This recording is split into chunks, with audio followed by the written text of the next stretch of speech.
Alléluia. Amen. Alléluia. Amen. Je voudrais qu'on se lève pour prier. On va se lever pour prier, bien-aimés dans le Seigneur. C'est un privilège pour nous d'être là, de passer cette première veillée. Oui, ensemble, bien-aimés dans le Seigneur. Et comme j'aime le dire, nous sommes des choisis. Lorsque nous sommes à part comme ça, c'est un privilège d'être là, de veiller. Prions pour que nous restons toujours éveillés et dans la veillée. Prions pour que ce ne soit pas la première ni la dernière veillée que nous assistons à l'année, mais que ce soit perpétuel. Non seulement pour cette année, mais pour les années à venir. Prions de notre Seigneur. Père, je veux te rendre grâce au Dieu. Seigneur, tu nous as encore réunis ce soir au Père, pour parler à nos cœurs, Seigneur, pour nous amener dans la veillée au Père. Seigneur, tu n'as pas veillé avec tous tes disciples. Tu veillais avec quelques-uns au Père, qui étaient privilégiés au Père, d'être au pied du Maître, d'être à côté du Maître, d'apprendre à progrès du Maître de gloire, d'être enseigné du Maître, d'être encadré du Maître, de voir au Père, comme le Maître priait, comme le Maître consacrait, comme le Maître, oh Dieu, faisait des choses au Père. Ce soir, au Père, tu nous as mis à part pour les choisir, oh Seigneur. Dans la veille, oh Seigneur, car tu as dit, veillez et priez au Père, oh Seigneur de gloire, afin de pouvoir subsister à toutes choses au Père. Seigneur, nous te rendons grâce au Père. Seigneur, parce que Seigneur, ces moments, oh Seigneur, nous savons que c'est le moment de qualité et que nous sortirons ici au Père, remplis de toi, oh Seigneur. Oui, comme tes disciples auprès de toi, nous voulons apprendre au Dieu de toi. Nous voulons au Père recevoir de toi, oh Seigneur. Oh Seigneur, car tu dis au Père, oh homme, qu'as-tu que tu l'as reçu? Et si tu l'as reçu, pourquoi t'as glorifié-tu? Seigneur, on ne peut pas donner ce qu'on n'a pas. Voilà pourquoi nous voulons donner ce que nous avons reçu de toi au Père. Seigneur, merci. Oh Seigneur, parce qu'il y a des grands prodiges de gloire, des miracles au Père, des conversions au Dieu, des bouleversements, Seigneur, des délivrances au Père, au Dieu, parce que Seigneur, nous sommes mis à part, et tu as décidé de prendre ceux qui sont mis à part pour faire au Dieu, Seigneur de gloire, ce que tu as envie de faire au Père. Merci Seigneur, parce que Seigneur de gloire, tout au long de l'année, nous aurons toujours zélé, Seigneur, pour les veiller, zélé pour la prière, ô Seigneur de gloire, ô Seigneur, et tu ajouteras, Seigneur, chaque jour à ce que tu veux que nous fassions, ô Père. Seigneur, béni sois-tu. Nous te prions pour nos frères et sœurs, ô Dieu, qui n'ont pas pu être là pour veiller. Père, je prie encore, ô Dieu, que cet esprit de veille, Seigneur, de prière, les touche où il se trouve, ô Père. Et Seigneur, le donne encore, ô Seigneur, au Père, la soif, ô Seigneur de gloire, de veiller et de prier, ô Père, au nom de Jésus. Seigneur, nous sommes que les précurseurs, ô Dieu, de cette veille et de prière, ô Dieu, ô Père, les disciples, ô Seigneur, ô Père, ô Seigneur, Papa, Seigneur, ô Seigneur, ô Seigneur, nous besoin de veiller au Papa, Seigneur de gloire, de veiller au Papa, Seigneur de gloire. Voilà pourquoi nous prions au Père. Nous ne sommes pas une église de dimanche, mais une église de veille et de prière, ô Dieu. Parce que cette église, ô Père, qui veille et qui prie, ô Seigneur, que toi tu viens chercher, ô Seigneur, que toi tu reconnais, ô Père, comme ton épouse, ô Seigneur. Oui, Seigneur, comme ce qu'on voit dans la parole, c'est de gloire, qui veillait au Dieu. Comme au jour de la Pentecôte, avant la Pentecôte, c'est de gloire. Ils avaient compris, ô Père, ton instruction, ô Dieu. Ils allaient, ô Père, veiller, Papa, attendre, ô Père, l'époux, ô Dieu, dans la veille de la prière. Oh Seigneur, donne-nous, ô Père, d'être osé de gloire au Père, comme tu veux, ô Papa, c'est de gloire au Seigneur. Alléluia. Alléluia. Alléluia. Alléluia. Oh Seigneur, merci Papa. Merci Seigneur. Une vie de veillée, une vie de prière. Oh Seigneur, une vie consacrée au Dieu. Seigneur de gloire, Papa, au jeûne à la prière. Père, je proclame au Dieu une vie au Père, consacrée au Seigneur, à la veille, à la prière au Dieu. Une vie au Dieu. Seigneur, oui, Papa, Seigneur de gloire, où tu manifestes au Père, puissamment au Dieu, Seigneur, la vie de veiller au Papa, Seigneur, au Papa, Seigneur de gloire, au Père. Cette année, au Dieu, qu'on voit au Père, des enfants, Papa, qui prient, qui te cherchent, au Dieu, car tu as dit, oh Seigneur, vous me chercherez de tout votre cœur, au Père. Oui, et vous partirez. Oui, et moi, je resterai à vous exaucer au haut des cieux, parce que vous me recherchez de tout votre cœur. Oh Seigneur, merci encore au Père. Seigneur, parce que tu nous as choisis ce soir, papa. Et nous sommes des flammes de feu dans la prière, oh Dieu, oh Père, que nous sortons d'ici, oh Père, oh Seigneur, et moi la veille auprès de toi, pour avoir les instructions du Seigneur. Oh papa, la prière, Seigneur. Merci, oh papa, pour cette force de papa, vertu de la prière, que tu vas nous manifester au Père, dans la vie des chrétiens. Papa, tu vois, les chrétiens parlent beaucoup, Seigneur, racontent beaucoup, mais prient peu, mais cherchent peu le Seigneur, mais s'identifient pas au Seigneur. Seigneur, oui, nous voulons que tu sois conformé à nous. Mais c'est ça que tu vas bénir, Seigneur. Qu'on voie au Père des femmes et des hommes de prière, oh Dieu. Parce qu'on sait, oh Seigneur, que tu te révèles dans ces moments. Oh Seigneur. Et que tu révèles des choses, oh Seigneur de gloire. Oh Seigneur, magnifique. Oh Papa, incompréhensible. Seigneur, merci encore au Père. Pour une nuit fraîche que tu pries encore. Que tu déverses au Père. Sur tes enfants, au Père. Ce soir encore, Papa. Seigneur, oh Père. Cette nuit fraîche qui va couler au Père. Tout au long de la nuit, au Père, on voit les hommes qui aiment la parole, qui sont dans la parole, qui aiment lire la parole, tels des périls au Père. Si on n'a pas une parole, ils peuvent vérifier au Père, dans les Écritures au Père, que c'est conforme à ce que tu veux au Père. Oh Seigneur, si on n'a pas de prophéties, si on n'a pas de révélations au Père, ils peuvent vérifier au Père, auprès de la doctrine de la prière, et dans la parole au Dieu, pour vérifier au Père. Seigneur, oh Dieu, que c'est la victoire au Père. Voilà pourquoi, Seigneur, nous te rendons grâce encore au Père. Seigneur, merci, oh Dieu. Seigneur, oui, tu bâtis ton peuple, et tu bâtis encore un peuple fort. Seigneur, un peuple en feu. Un peuple, Seigneur, brûlant pour toi, oh Dieu. Seigneur, dans la prière. Seigneur, dans la veille, dans le jeûne, dans la mise à part, Père, au nom de Jésus. Oh Seigneur, un peuple consacré au Père, non point des lèvres au Père, mais du fond du cœur au Père. Alléluia. Seigneur, merci au Père. Alléluia. Alléluia. Alléluia. Sois glorifié encore au Père. Sois élevé au Père. Dans le nom de Jésus-Christ de Nazareth. Amen. Amen. Alléluia. Amen. Je vais partager une parole, on peut s'asseoir bien dans le Seigneur. La parole qui me vient au bien dans le Seigneur, c'est la prophétie, le prophétique. La parole qui me vient de la part du Seigneur, c'est vraiment la prophétie, l'esprit de la prophétie. Dans l'église, il est important de comprendre ça. L'esprit du Seigneur, lorsque l'esprit du Seigneur est venu sur nous, bien évidemment, le Seigneur, il n'est pas venu en balade. Oui, parfois, lorsqu'on voit la vie des chrétiens, on se pose la question, est-ce que vraiment il y a l'esprit de Dieu? Et l'esprit de la prophétie, c'est ça qui témoigne véritablement des Christ. Alléluia. Nous serons témoins de Christ par la vie que nous menons. Et cette vie-là va manifester la prophétie. Et dans l'église aujourd'hui, beaucoup de chrétiens pensent que la prophétie, c'est pour le pasteur.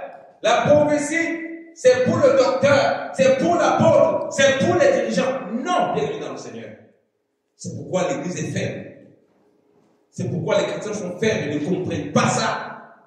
Bien évidemment. Ils ne comprennent pas ces choses spirituelles qui est réservée à tous les enfants de Dieu.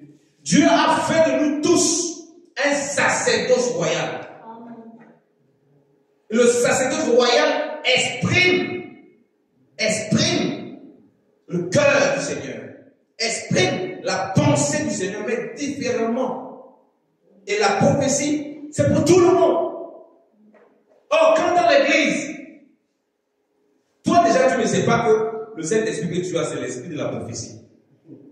Tu penses que, parce que moi je me tiens ici, je ne peux que prophétiser, donc ce n'est que moi qui peux prophétiser, que tu n'as pas accès à ça. Parce que l'esprit de la prophétie est différent. Le don de prophétie, c'est des choses différentes. J'aurai le temps de vous expliquer légèrement. Un don de prophétie, c'est quelque chose que Dieu a donné à quelqu'un de façon particulière. Lui, il a ce don. À tout moment, il peut exercer par la prophétie. Mais l'esprit de la prophétie, c'est l'esprit du Seigneur qui est sur toi, qui lui aussi peut t'utiliser comme il veut, quand il veut, pour que tu prophétises. Alléluia. Amen. Parce que la prophétie appartient à Dieu. Ça n'appartient pas à quelqu'un. Lisons l'Écriture, Apocalypse chapitre 19. On va commencer par là. Apocalypse chapitre 19, à partir du verset 9.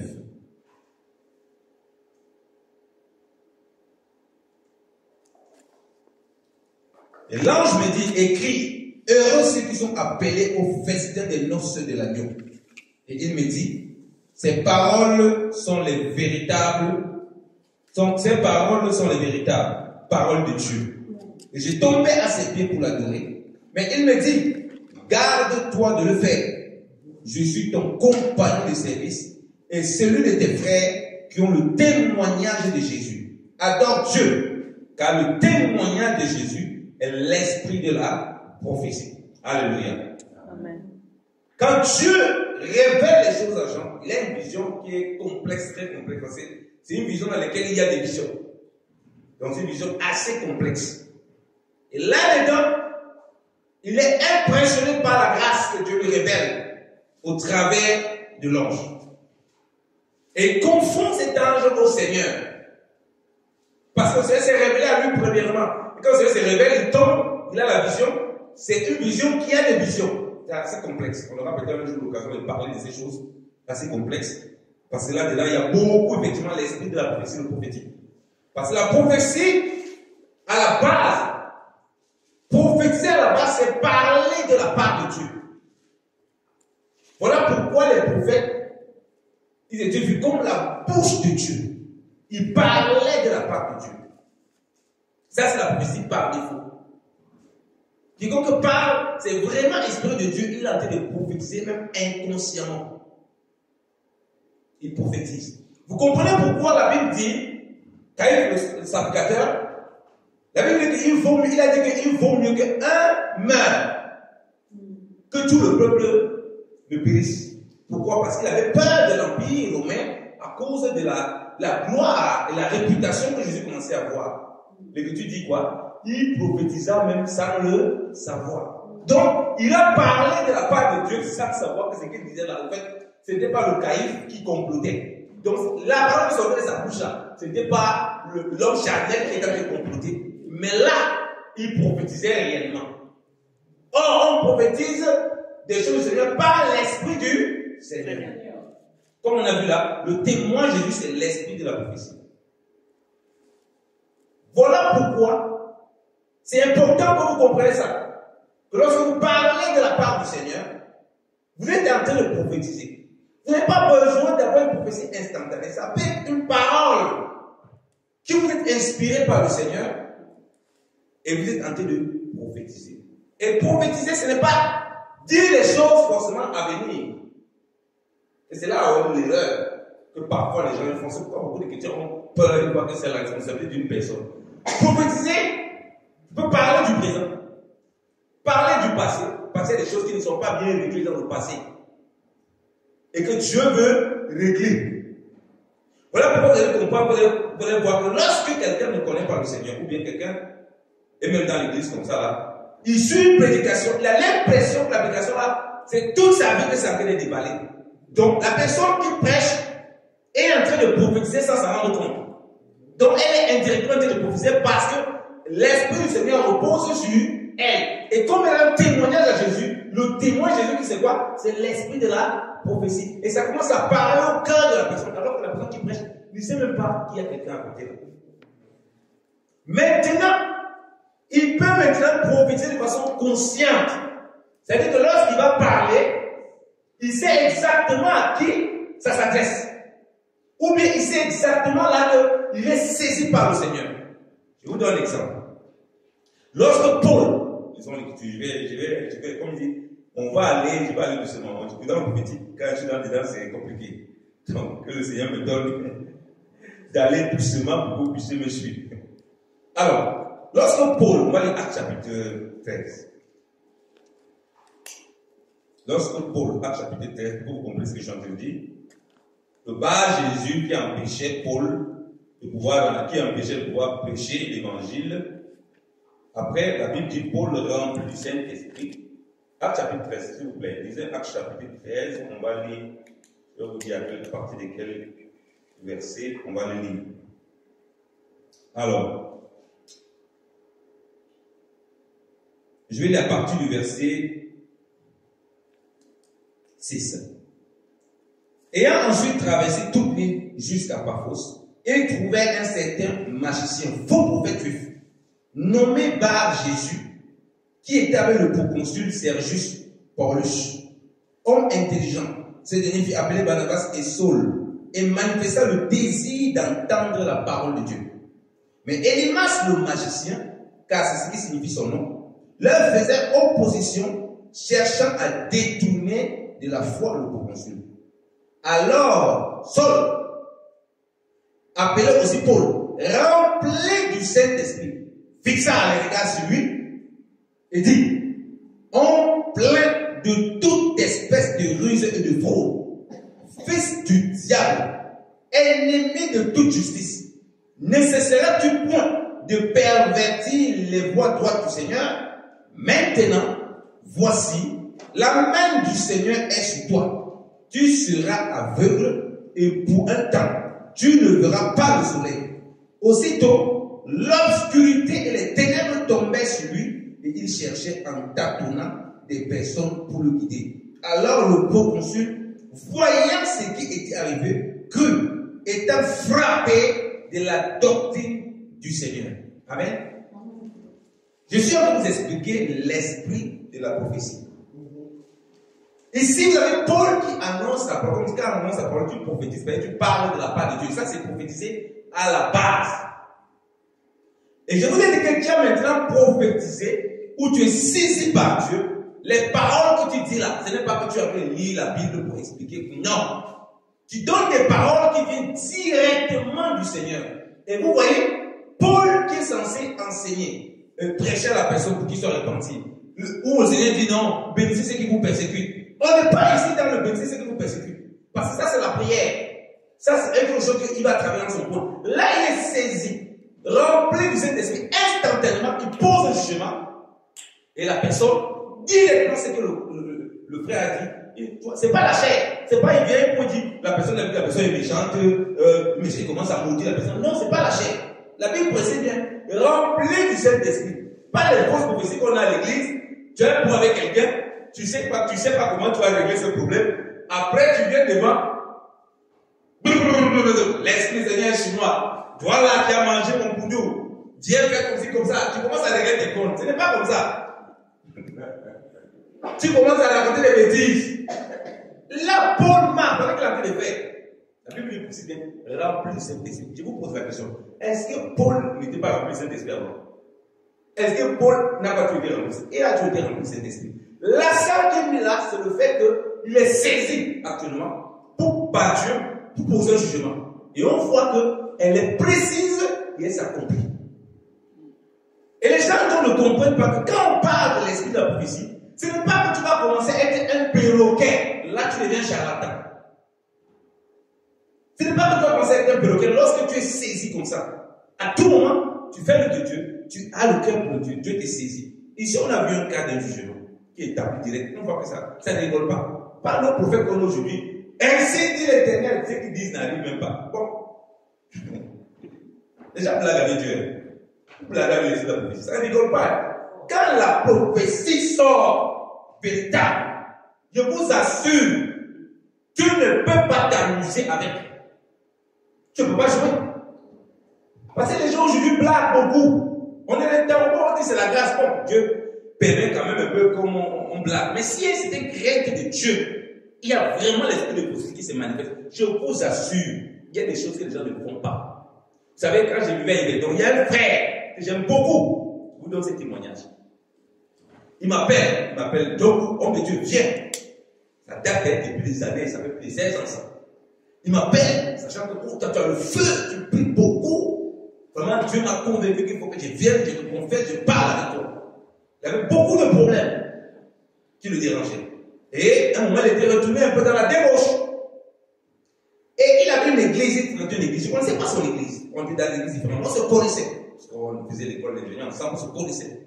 Voilà le feu que j'avais, comment j'ai prié souvent, comment j'ai accompagné les choses. Il m'a appelé chez lui. Alors, il me dit, ouais, vraiment, je veux qu'on prie ensemble. Il m'expose son problème, il parle à mon cœur, il me parle vraiment, il m'ouvre son cœur. Il dit, ok. Peut-être que je lui dis, mais tu es à l'assemblée, pourquoi tu ne parles pas à l'assemblée? Il me dit, mon frère, le degré de prophétie qu'il y a dans l'assemblée là ne t'amuse pas, que j'ai arrêté d'aller à l'assemblée, c'est que j'ai peur que quand je vis dans mon désordre là, que Dieu m'expose publiquement à l'assemblée.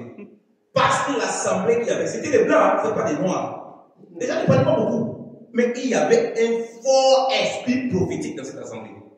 N'importe qui pouvait se comparer, qui sont un peu plus calme. Il a besoin de porter quelqu'un, il parle.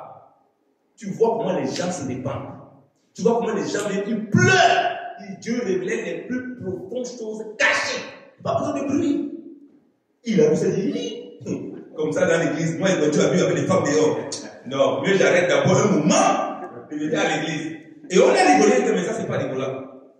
Tu m'as appelé, ça montre quand même que Dieu t'interpelle. Le but, ce n'est pas de quitter l'assemblée. Le but, c'est de réaliser qu'il y a cet esprit de prophétie et de mettre des voix en règle. Alléluia. C'était pas quelque chose, ça pouvait saisir tout le monde. Il nous disait que c'est incroyable. Tout le monde pouvait saisir parce que les gens ont prié beaucoup. Tout le monde pouvait saisir. Et ça l'a effrayé quand il a commencé à vouloir faire un peu bizarre. Donc, Paul, ici, on a admiré la doctrine de la Sainte Écriture. Mais c'est un enseignement qui est accompagné, non seulement d'une puissance, parce que là, c'est la puissance de Dieu qui se manifeste, mais aussi d'un esprit de prophétie incroyable.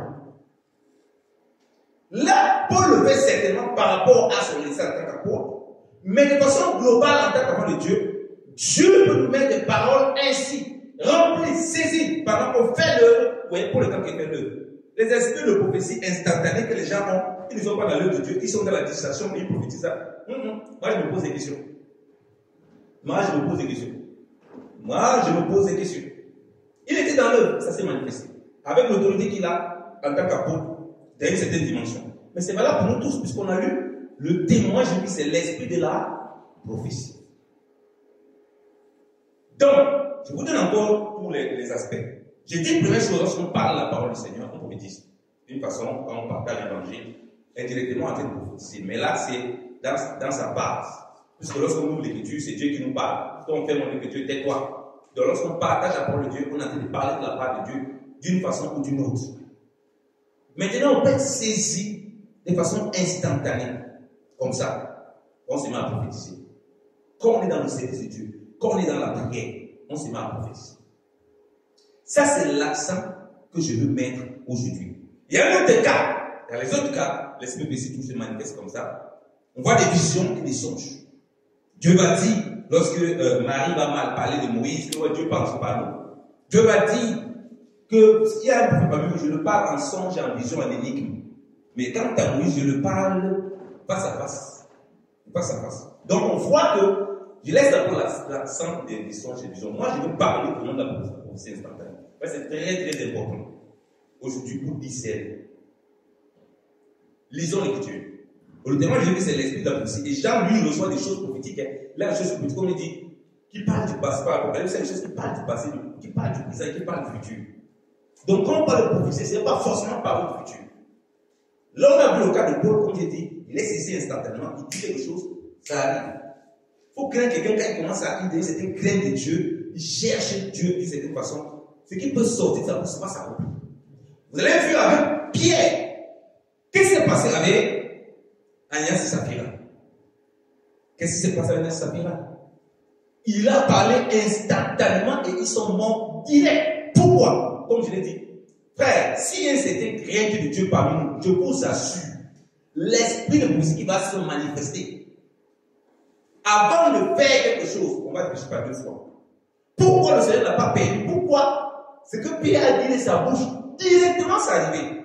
La Bible dit que une grande crainte s'est emparée de l'église. C'était pour que les gens ne s'amusent pas. Ils croient que Dieu ne voit pas ce qu'ils font. Ils croient qu'ils sont cachés. Ils croient qu'ils peuvent faire des magouilles. L'esprit de prophétie vient révéler les secrets du cœur caché. Surtout quand il est instantané. L'instantané est très dangereux. Parce que là, quand il y a la crainte de Dieu, Dieu veut qu'il y ait une crainte qui est manifeste et que les gens ne fassent pas n'importe quoi. Une fois un bélier comme ça, Dieu l'avait envoyé pour apporter la parole. Il a fait ce qu'il devait parler.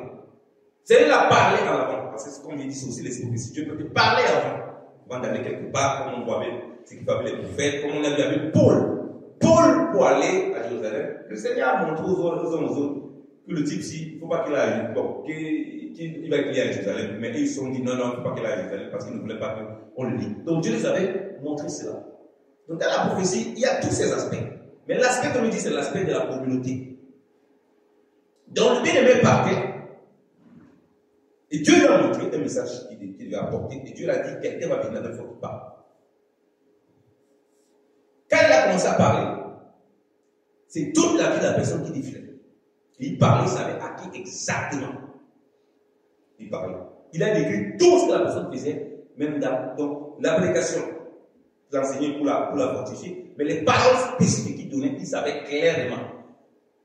La personne a eu tellement peur parce qu'elle n'était pas convertie.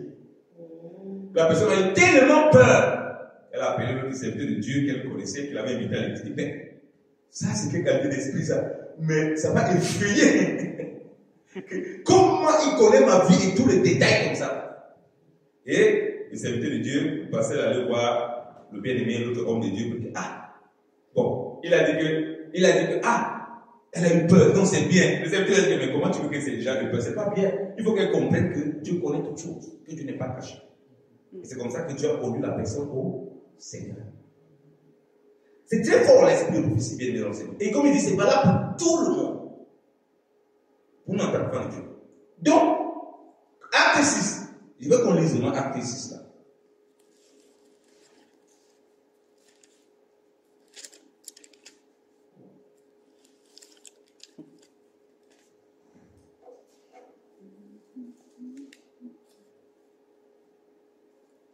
On va aller dans le chapitre 5. Acte chapitre 5. Acte chapitre 5, à partir du verset 1. Je lis la parole. Mais un homme nommé Ananias, avec Saphira, sa femme, vendit une propriété. Donc, pour lire le contexte, je lis Acte chapitre 4 d'abord. Acte chapitre 4. À partir du verset 4. Il n'y avait parmi eux aucun indigent. Tous ceux qui possédaient des champs ou des maisons les vendaient, apportaient le prix de ce qu'ils avaient vendu et le déposaient aux pieds des apôtres et l'on faisait des distributions à chacun selon ce qu'il en avait besoin. Joseph, surnommé par les apôtres Barnabas, que Dieu va aussi utiliser dans l'apostolat après, ce qui signifie fils d'exaltation, Lévite, originaire d'Égypte, vendit un champ qu'il possédait. Il n'a pas vendu tout, il a vendu un champ qu'il possédait, apporta l'argent et le déposa aux pieds des apôtres. Continuons la suite. Nous sommes toujours dit dans la communion fraternelle, il dit que je veux parler de l'esprit ici, dans la communion fraternelle, quand il y a la crainte de Dieu. Mais un homme, nous sommes au chapitre 5, mais un homme nommé Ananias, avec Saphira, sa femme, vendit une propriété et retint une partie du prix. Sa femme le sachant, puis il apporta le reste et le déposa aux pieds des apôtres. Regardez bien. Tout le monde déposait aux pieds des apôtres et disait exactement ce qu'il avait fait. Donc il y avait quoi? Un esprit de vérité qui est l'esprit du Seigneur. Donc la vérité était manifeste parmi eux. Vous savez quand la vérité, c'est maintenant quand les gens font quelque chose, ils sont tous là, on fait des trucs. Quand nous on fait quelque chose, c'est facile que les gens se faufilent et ils font semblant. C'est généralement ça. Vous voyez tout le monde, ils savent qu'on va faire quelque chose là-bas. Tout le monde s'allie. Oui, là-dedans, alors qu'on sait que bon, il y en a qui ne sont pas sincères. Ils croyaient que c'était comme ça, qu'ils pouvaient se faufiler. Que peut-être les gens qui venaient dire là, ce n'est pas tout à fait vrai. Vous savez, quand vous commencez à mentir parfois, c'est que vous êtes habitué au mensonge, vous avez fait 1, 2, 3 mensonges, ça passe.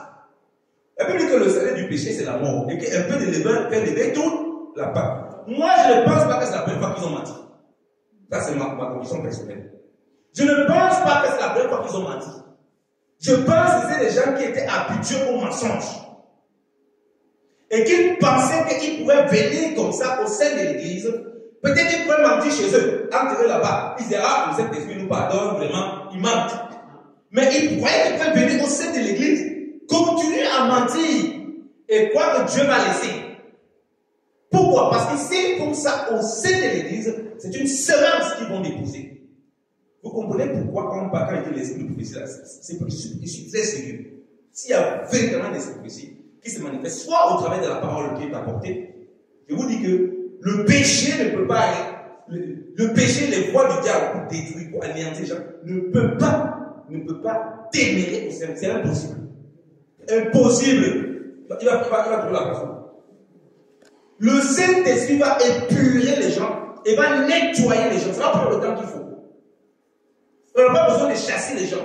Si la parole de vérité est donnée, quand c'est la parole de ça, quand c'est poussé par le Saint-Esprit, quand Dieu dit la parole, il porte déjà l'esprit prophétique, ça va parler déjà au cœur, puisque Dieu parle au cœur de l'homme.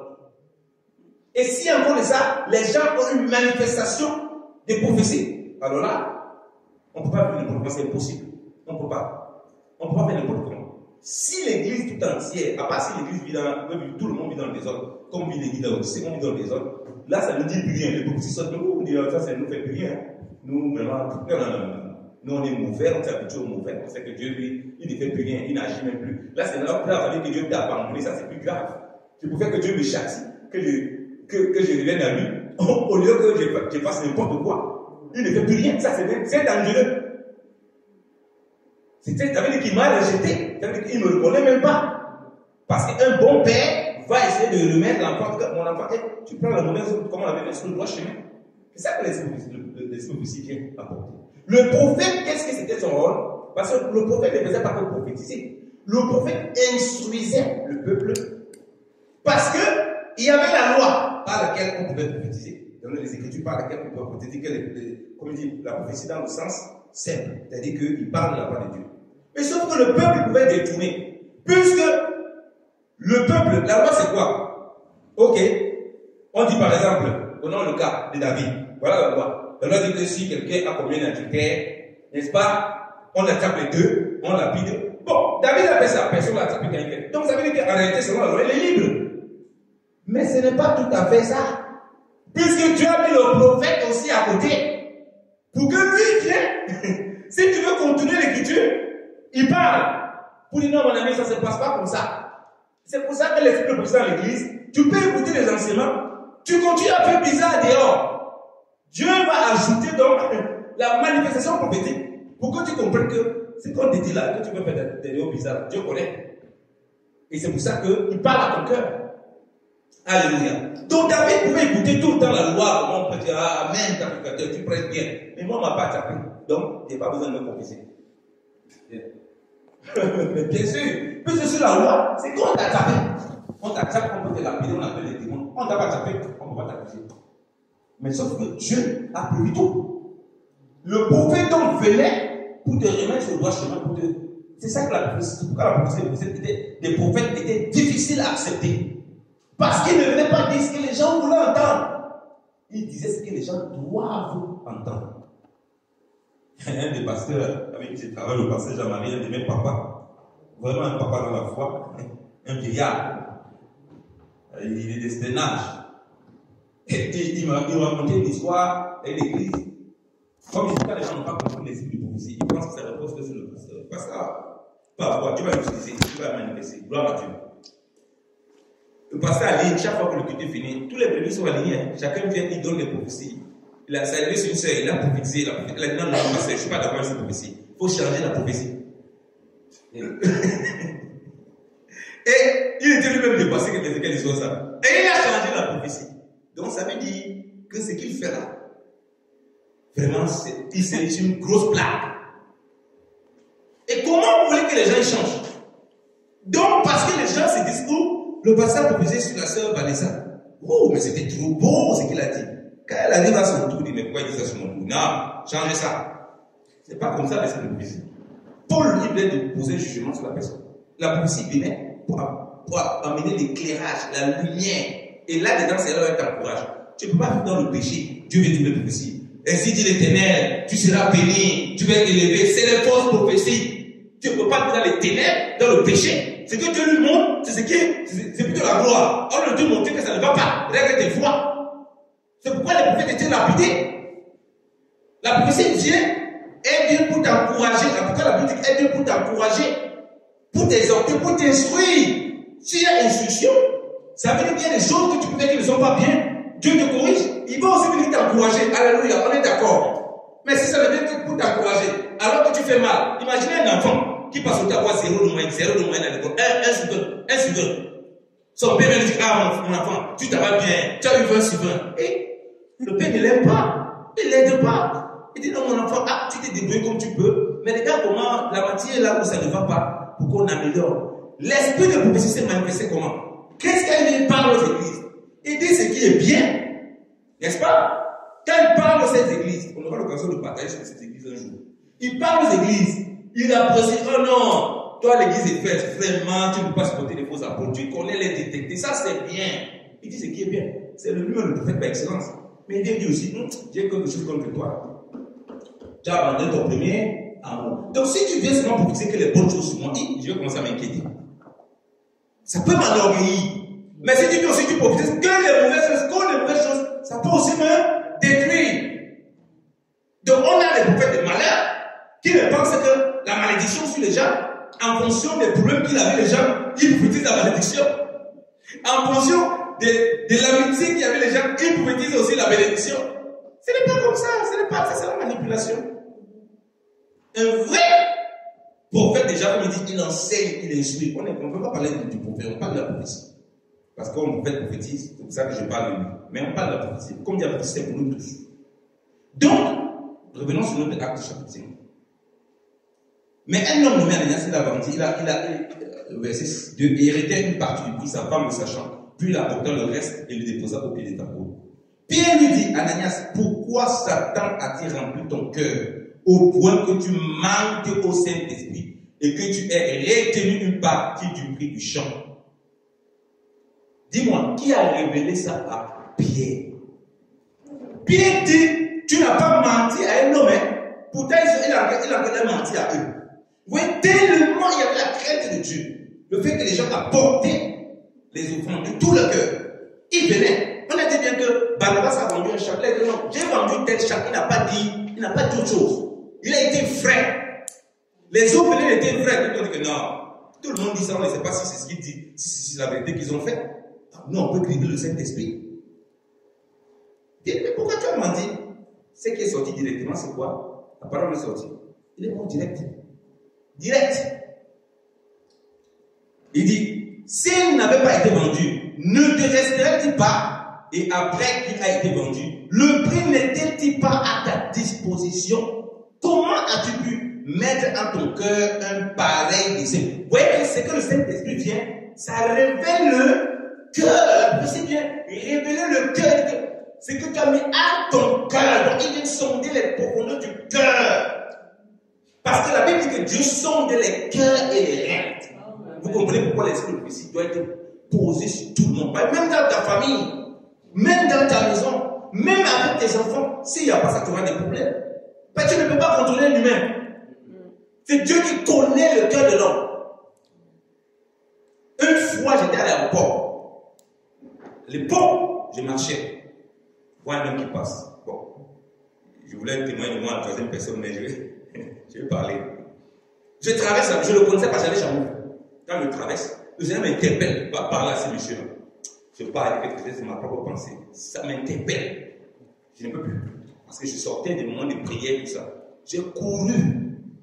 J'ai arrêté le monsieur. Il dit que Dieu me parle de concernant.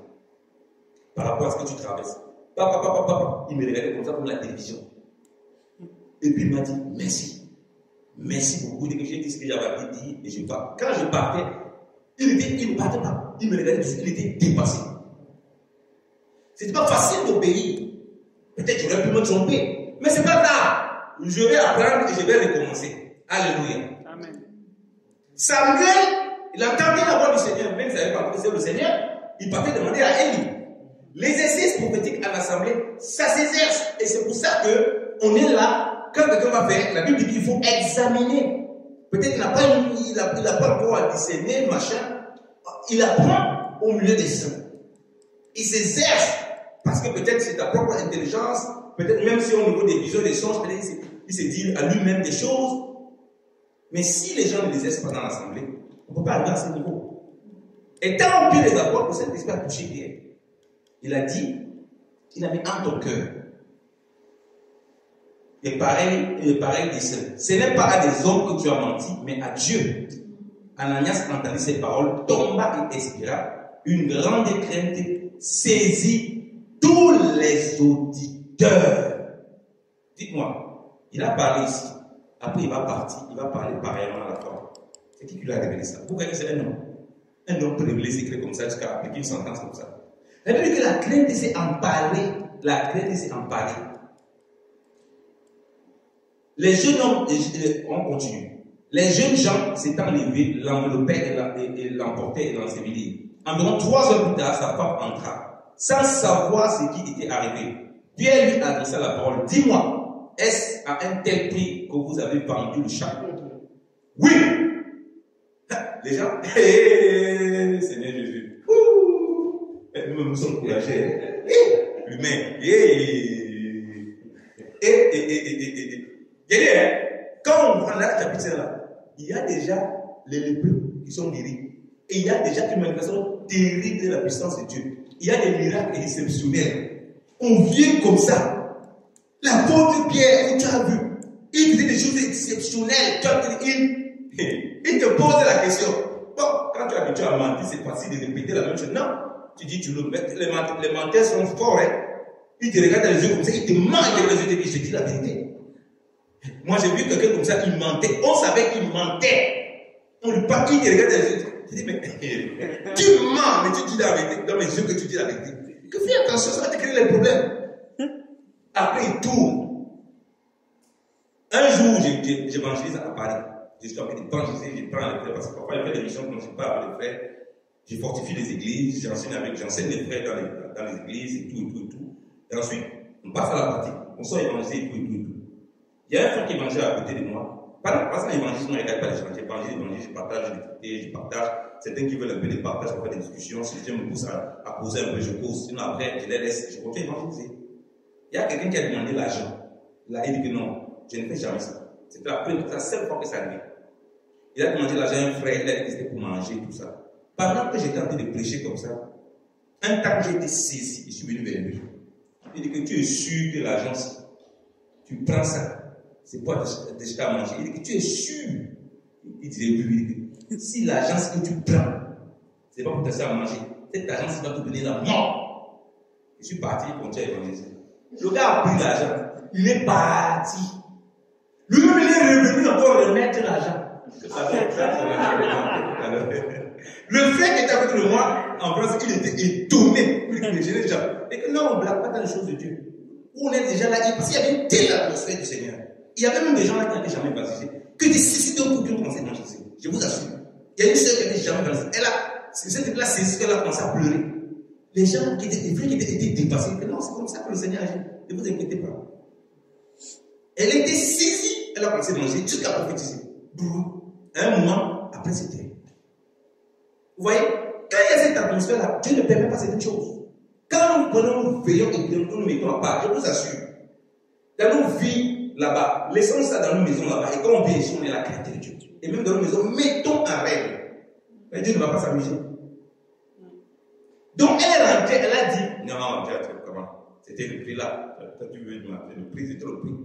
On ne l'a même posé la question de mon mari. J'ai dit, si je ne vois pas mon mari, il doit quand même me poser une question qui est où? Tu es dans une pièce. Le réflexe d'une femme ou bien d'un homme qui est dans une pièce où il y avait son mari, ou bien son mari là, elle cherche d'abord son partenaire. Ah, oui, on l'a fait. Exactement. La Bible dit quoi? Alors Pierre lui dit, comment vous êtes accordé pour tenter l'esprit du Seigneur? Voici ceux qui ont enseveli ton mari sont à la porte et ils t'apporteront. Au même instant, elle tomba au pied de l'apôtre et expira. Les jeunes gens étant entrés la trouver morte, ils l'emportèrent et l'ensevelirent auprès de son mari. Une grande crainte s'empara de toute l'assemblée et de tous ceux qui apprirent ces choses. Donc, l'assemblée, une grande crainte s'est emparée d'eux. Pas simplement l'assemblée, mais tous ceux qui étaient aux alentours, même les païens et les personnes devaient avoir peur que, il y a un certain esprit sur ces gens-ci. Il y a quelque chose qui se passe. Pierre, il n'avait ni programmé ça, ni fait là, ni pensé même ce qui pouvait se passer. Dieu lui a révélé de façon instantanée. On voit un jugement terrible qui s'applique comme avec Paul. Et ça, Peut-être qu'ils sont dans une figure d'autorité. Ça peut être tout le monde que Dieu peut saisir. J'aimerais qu'on le comprenne. Peut-être pas forcément pour déclarer une parole de jugement terrible comme ça, mais pour révéler, comme on a dit, pour révéler les cœurs. Parce que Pierre a révélé ce qui est dans leur cœur. Donc, ils se sont accordés.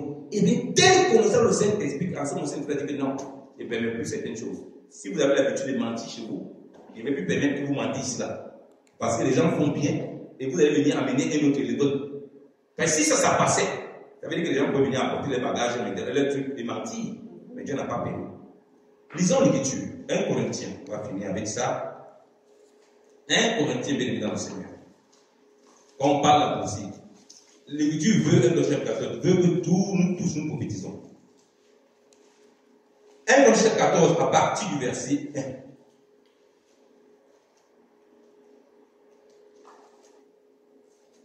Le verset 1. Recherchez l'amour, aspirez aux dons spirituels, mais surtout à celui de prophétiser. Pourquoi? Pourquoi Dieu révèle ça à l'église? Pourquoi Dieu révèle à l'église de Corinthe pour, quand Dieu parle à Corinthe, il parle de ça, mais de façon spécifique. Pourquoi à Corinthe on lui demande de chercher les dons spirituels, mais surtout de prophétiser? Pourquoi cette église a les problèmes et on lui demande cela? Parce que c'est une église charnelle. Il y a tous les désordres dans cette église. Chacun fait ce qu'il veut. Il te bagarre. Je suis de Paul. Je suis d'Apollos. Il cherche des positions. Moi, je suis de Pierre. Moi, je suis de tel. Et à cause de ça, les gens sont capables de mettre les mains dans n'importe quoi. Quand vous voyez les gens n'attendent pas voir les magiciens, les marabouts, c'est ça. Je suis de Paul. Je suis de tel. Ils étaient dans des clans. Ils étaient charnels. On vivait dans le péché terrible là-bas. Au point que quelqu'un a pris la femme de son père.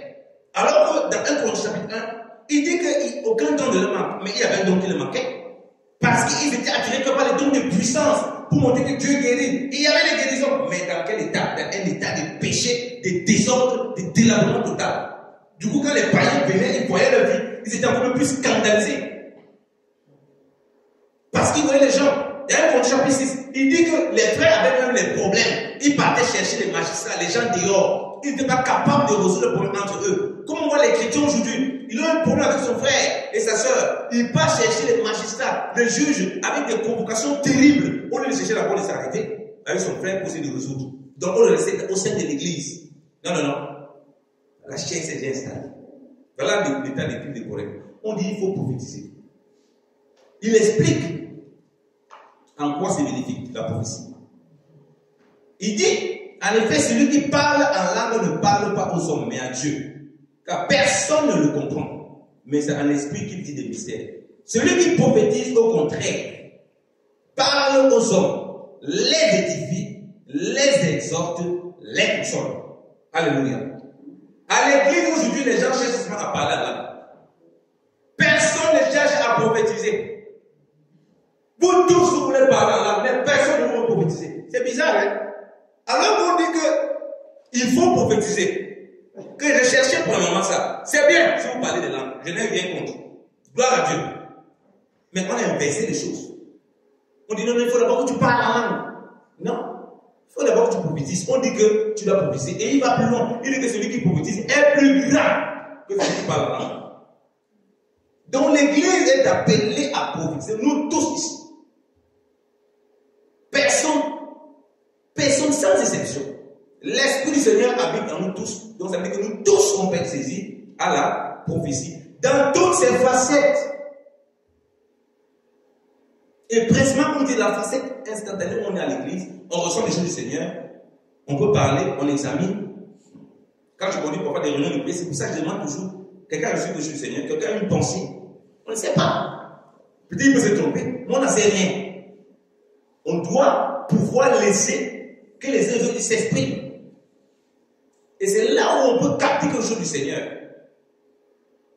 Quand l'église fait taire l'esprit de prophétie, on dit à Dieu, tais-toi, on veut, viens entendre. On va pas l'esprit de prophétie, vient. Si les gens sont dans le désordre, ça vient mettre, ça vient gâter tout. Si vous faites un peu un genre là, ça vient, c'est comme ça, ça vient taper, pouf, pour que toutes les saletés sortent. Voilà pourquoi nous ne devons pas nous amuser avec cela. Et on dit, celui qui parle en langue s'édifie lui-même. Celui qui prophétise édifie l'église. Quand il prophétise, il instruit, il exhorte, il console, il parle aux hommes. Et il continue et dit, je désire que vous parlez tous en langue, mais encore plus que vous prophétisez. Celui qui prophétise est plus grand que celui qui parle en langue, à moins que ce dernier n'interprète pour que l'église en reçoive l'éducation. Oui. Celui qui prophétise est plus grand que celui qui parle en langue. Oui, je désire que vous parlez en langue, que Dieu vous donne les dons de langue, gloire à Dieu.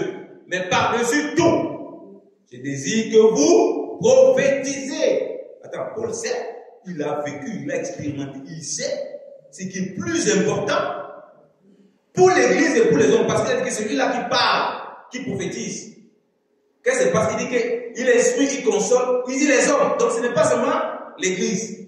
Et il va plus loin, il dit qu'il édifie l'église. Donc, celui qui prophétise contribue à édifier, donc à bâtir l'église. L'église, c'est nous qui sommes le corps de l'église. Il va parler aux hommes, tant de dedans, tant de dehors. Parfois, on va te prendre pour un fou, mais c'est là où Dieu va t'utiliser pour donner des paroles puissantes. Il ne faut pas avoir peur. Il ne faut pas avoir peur de parler ce que tu as reçu du Seigneur, en vision, en songe, ou bien même de façon instantanée. C'est un moment où tu parles, tu ne sais pas. Dieu connaît les secrets des cœurs des gens. Tu n'as même pas besoin d'interpréter. Dieu n'a pas besoin de te donner une profondeur dans cela. Le peu qu'il t'a donné là, il connaît la personne. Il sait que ça, cette personne va comprendre ce que ça veut dire. Et comme j'ai dit, quand il commence à voir cette incrédulité, on ne peut plus faire n'importe quoi. Alors, on va finir. Il dit ceci.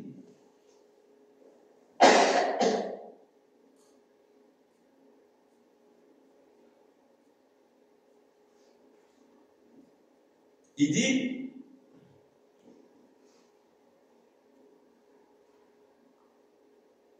à partir du verset 24, 23, lui même 23.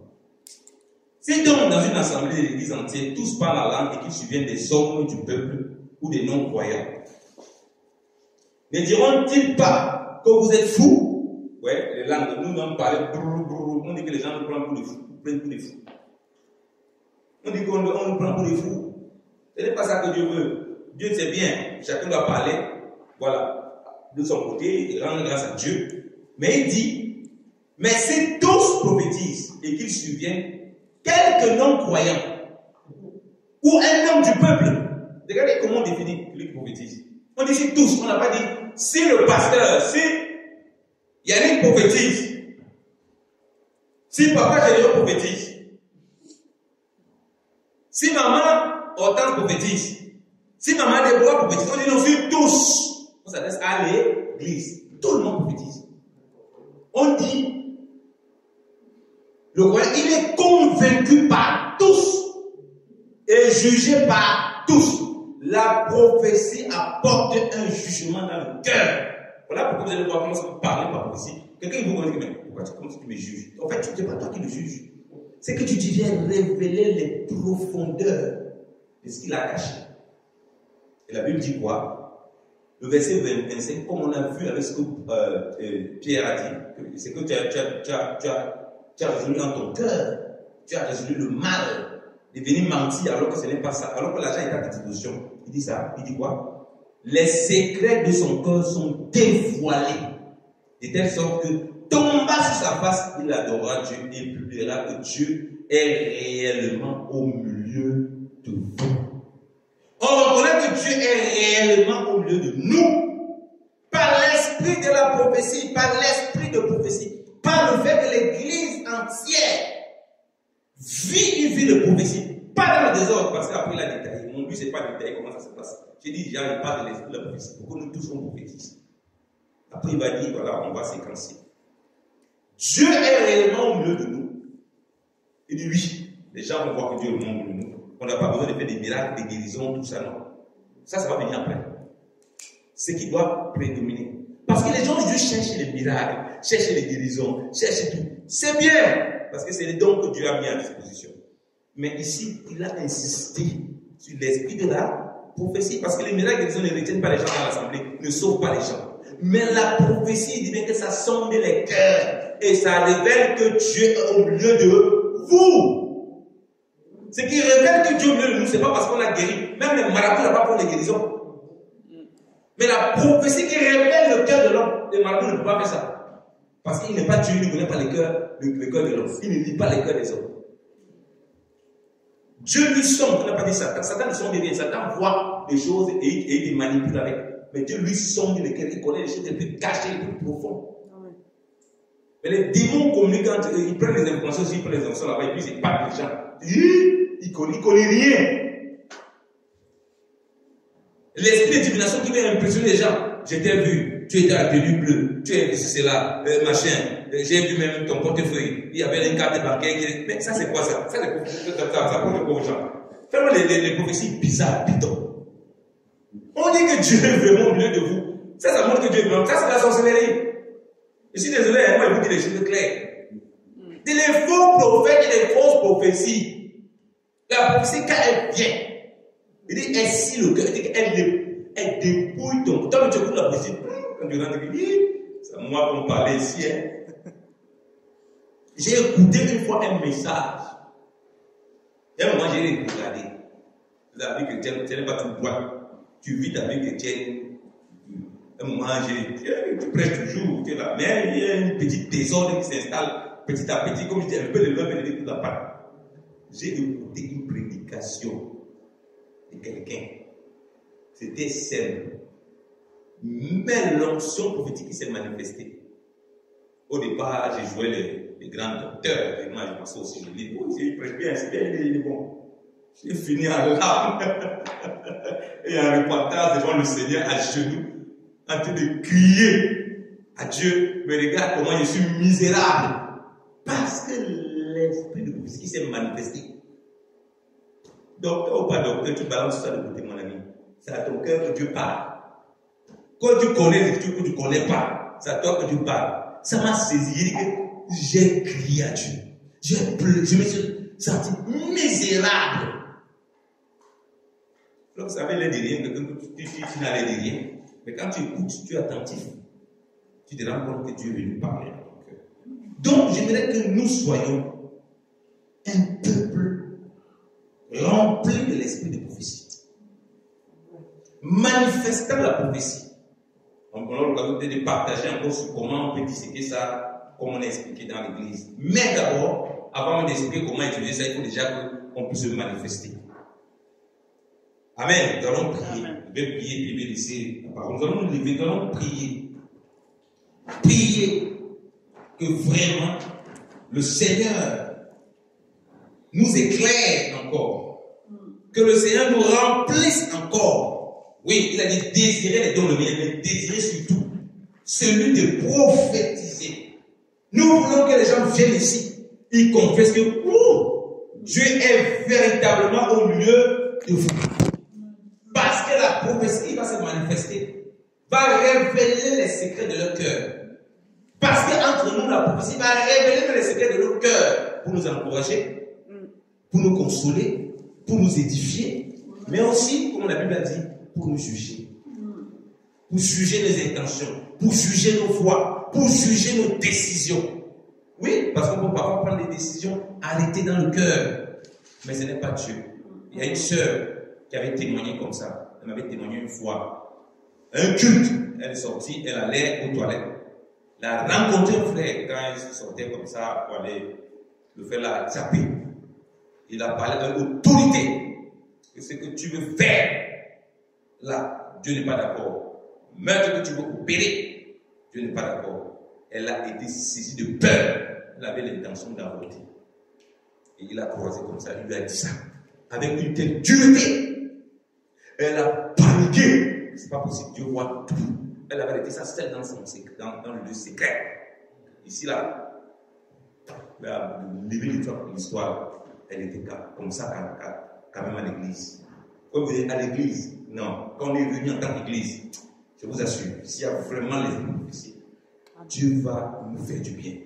Amen. Il va laisser nos pas et il va sauver le pauvre. Lèvons-nous, prions le Seigneur. Prions bien le Seigneur. Prions le Seigneur. Oui, nous avons parfois recherché beaucoup de dons et même reçu beaucoup de dons du Seigneur. Nous avons négligé le don de prophétie pour l'église, pour l'éducation de l'église, qui est pour tout le monde, croyant que c'est pour quelques pasteurs, quelques personnes. Mais nous voulons que nous commençons ce veillée, nous accompagnons, nous allons durant toute l'année et tous les jours à venir dans cet esprit de prophétie où Dieu parle à nos cœurs. Non seulement nous à nous, par les autres, mais aussi qu'au travers de nous utilise pour parler au cœur des autres. Alléluia. Seigneur, merci encore au Père. Seigneur, merci parce que, oh Dieu, merci pour ta parole. Tu nous as encore parlé au Seigneur. Seigneur, le témoignage de Jésus-Christ au Père, c'est l'esprit de la prophétie au Dieu. Seigneur, cet esprit de la prophétie qui vient consoler, qui vient exhorter, qui vient édifier, qui vient instruire au Père, qui vient aussi juger les sentiments de nos cœurs, qui expose les secrets les plus cachés. Seigneur, les secrets à venir, les secrets qu'on a pour l'avenir, les secrets présents, les secrets passés, ô Seigneur. Voilà pourquoi, ô Dieu, nous prions, ô Dieu, oui, d'être cette assemblée en professeur de gloire, remplie au Père de prophéties, Seigneur, véritables, ô Dieu. Ô Seigneur, mettant, ô Dieu, l'ennemi en nous. Seigneur, nous ne voulons pas être comme Ananias et Saphira, venant dans l'assemblée, ô Dieu, ô Père, ayant dépensé ton Père à ce que nous disons au Papa, à ce que nous donnons au Père. Nous avons longtemps agi comme ça, Papa. Nous demandons pardon, Seigneur. Pardon parce que nous avons amené à l'église ce que nous avons présenté comme une vérité. Alors qu'à la maison, Seigneur, nous avons pensé autre chose. Et nous avons notre cœur qui est tortueux. Seigneur, tu ne veux pas notre mort. Seigneur, tu veux notre délivrance au Père. Tu ne veux pas, oh Dieu, Seigneur, que nous marchions comme ainsi, oh Père, et que nous ayons un scandale pour le peuple. Seigneur, oui, une grande crainte d'embarras, Seigneur, de tout le peuple, oh Dieu.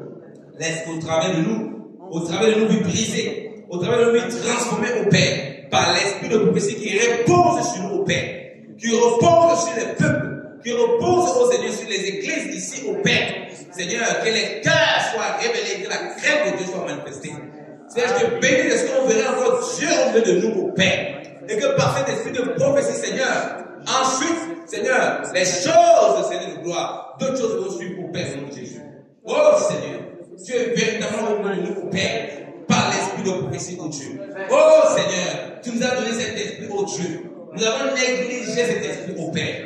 Nous avons cru au Père avoir beaucoup d'autres dons. Nous avons recherché les dons de miracles, les dons d'enseigner, les dons de toucher au Père. Seigneur, nous avons oublié, Seigneur, que tu veux au Père, que nous serons vraiment les personnes remplies, Seigneur, de la prophétie au Seigneur de gloire. Parlant de ta part, de façon instantanée au Père, ou bien par les songes et les visions, authentiques au Dieu. Et non, Seigneur, cela qui vient, Seigneur, aligner la chair, satisfaire la chair. Donne-nous tous au Père, d'être ce peuple au Dieu.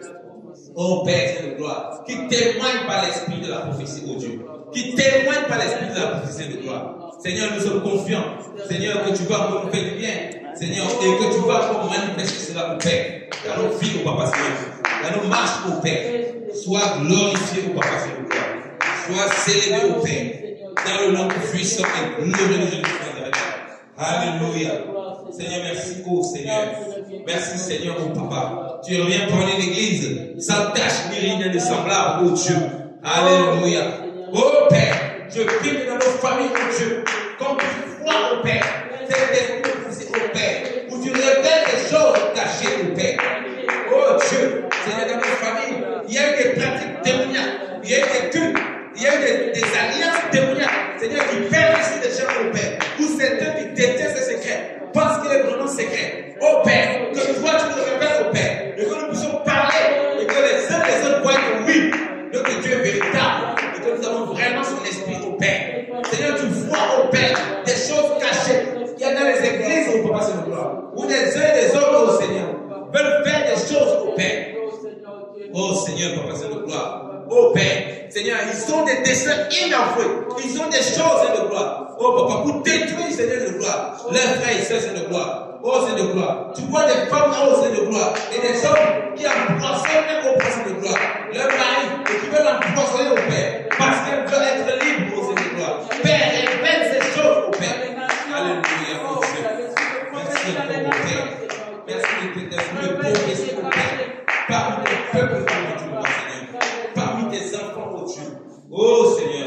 louer. Tu veux que nous tous soyons ce peuple pour Dieu. Oh Seigneur, merci. Oui, Seigneur, tu dis que celui qui prophétise est plus grand. Seigneur, nous voulons être plus grands. Oh Papa, oh Seigneur. Oui, nous avons décidé d'être plus grands. Nous voulons plus des petits enfants, oh Dieu. Nous voulons être plus grands, oh Père. Oh Seigneur. Papa, pas les prophéties, Seigneur, qui n'ont aucun sens, mais les prophéties qui nous bâtissent, oh Seigneur de gloire. Oh, qui nous bâtissent, oh Père. Qui nous construisent, oh Père. Et qui nous amènent à marcher avec toi. Et qui amènent ceux-là qui ne connaissent pas le Seigneur. Seigneur, dans tes voies, oh Père. Seigneur, merci. Merci encore pour ta grâce, Seigneur. Sois glorifié encore, oh Père. Sois célébré encore, oh Père, parmi nous, oh Seigneur. À toi seul la gloire, oh Père. À toi seul l'honneur encore, oh Père. Dans le nom de Jésus. Dans le nom de Jésus. Dans le nom de Jésus. Dans le nom de Jésus. Que le Seigneur soit béni. À lui toute la gloire au nom de Jésus. Amen.